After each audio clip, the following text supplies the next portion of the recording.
at the request of the Iranian regime.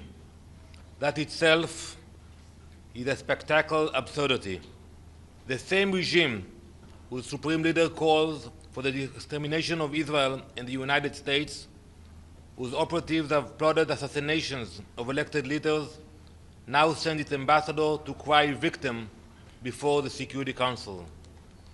This week alone, the ambassador of Iran submitted 5 letters within a week, 5 letters, not to condemn terrorism, not to announce it is dismantling its nuclear program, but to seek sympathy for a regime that funds, arms, and orchestrates terror across the globe. Iran is not under attack. Iran is being stopped. On Wednesday evening, it launched a ballistic missile directly at Soroka Hospital in Beersheba, in the southern part of Israel. This is the largest hospital in the region. Soroka Hospital serves more than 1 million civilians of all backgrounds. This was a war crime, deliberate, indiscriminate, and barbaric. Israel's actions have been precise and compliant with international law. Our targets are military. Our objective is clear: to dismantle the Iranian regime's genocidal capabilities before it is too late. Let there be no misunderstanding. That is not just Israel's fight. This fight is for everyone across the world. Iranian missiles can already reach parts of Europe, and soon they could reach the eastern shores of the US. Iran's terror network extends to every continent, from criminal networks in South America to undercover agents in many European capitals to extremists in the Middle East and Africa. Today, when I walk into the Security Council, I don't expect gratitude from the Security Council, but I will not apologize for protecting our people and for confronting evil when others will not. Thank you. Ambassador, with China Central Television, we know that there are diplomatic efforts ongoing in Geneva. What is Israel's position on these diplomatic talks that might get fruits, maybe reach a deal on Iranian nuclear issue? Well, we have seen diplomatic talks for the last few decades, and look at the results. So, if there will be a genuine efforts to dismantle the capabilities of Iran, then that's something we can consider.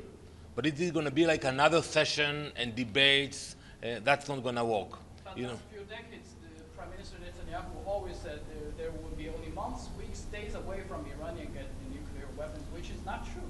No, so I beg to differ with you. You're going to listen to the IEA later on today. Once we found out about their intentions and that they are building the capabilities, we decided to act. We decided not to wait for them to be the first one to launch atomic bomb into Israel. Please. Mr. Ambassador, Mariam Ramadi with Iran International. The IAEA and especially Mr. Grossi before said they don't have any evidence that the Islamic Republic of Iran is acquiring a nuclear weapon. What kind of evidence does Israel have that Iran is going after a nuclear weapon or nuclear bomb? And did you share those evidence with the IAEA? And also, my second question, in Iran, people don't have access to internet, complete blackout. They don't get Israeli evacuation notice. And before you gave, the Israeli government and the army gave notice to the people of Iran, but there wasn't enough time for people to evacuate. How do you make sure that people are not in the places that Israel is targeting so you can make sure that civilians don't get killed? So first, regarding your first question, the IAEA itself said that Iran enriched uranium to a level that they can produce multiple bombs, not one bomb. And it's not for civilian usage. It's for the military program. We know about the ballistic missiles. We see their capabilities. They are launching them every night into Israel. And we also found out about the triggering mechanism and about the intention to put everything together. So when you take the enriched uranium, the ballistic missiles, the triggering mechanism, and you understand that now they are at a point that they wanted to put everything together, that was point we decided not to wait anymore. Regarding your second question, we pray for the people of Iran. We care about them. That's why we send those notifications, and we will do our best to minimize civilian casualties. And if they don't have access to our warnings, I would advise them not to stay near military facilities. They know exactly where the IRGC compounds are. They know exactly where the nuclear reactors are. So my advice to them, and we do care for them, is to not to be next to those facilities. Yes, sir. Chris Reyes with Canadian Broadcasting. Are you in support of the United States negotiating with Iran? If not, what is your message to the U.S.? And if you are in support of those negotiations, what would you like to see come out of that deal?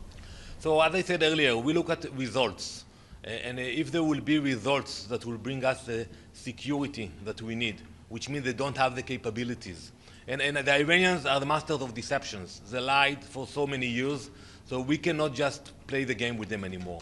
If it will be like, you know, what happened in Libya, when you had real inspectors who came into Libya, took out everything out, that's a mechanism that can be discussed. But if it's going to be just another round of talks, that's something which we cannot accept. Ambassador, can I follow up? Well, last question, please, yeah. You mentioned, but the director last night said the following.